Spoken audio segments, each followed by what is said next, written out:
Welcome to our channel. Today we how to authenticate with StreamYard for highlight editing, beginner guide step by step clearly.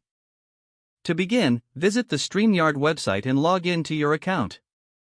If you don't have an account yet, click on the sign up button to create one. Once logged in, navigate to the dashboard where you will see various options. Look for the Create a Broadcast button and click on it. Select the platform you wish to stream to, such as YouTube or Facebook. Authorize StreamYard to access your desired platform by following the prompts. You may be asked to log into your platform account and grant necessary permissions. After authorization, you will return to the StreamYard dashboard. Now, select the Enter Studio option to access the live stream setup.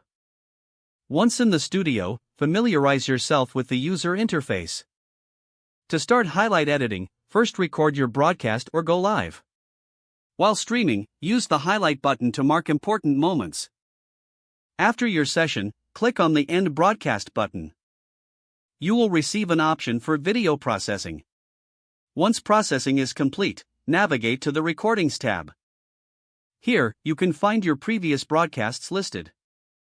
Select the broadcast you want to edit by clicking on it. Look for the highlight editing feature in the options provided. Follow the prompts to select and edit your highlights. You can add titles, transitions, and any necessary effects during this process. Once done, save your edited highlights. You can then share the edited clips on your chosen platform. Congratulations, you have successfully authenticated with StreamYard and edited highlights. If the page does not load, refresh the browser or try again in a private or incognito window. Make sure you are using the correct email address, then retype it carefully to avoid small typos.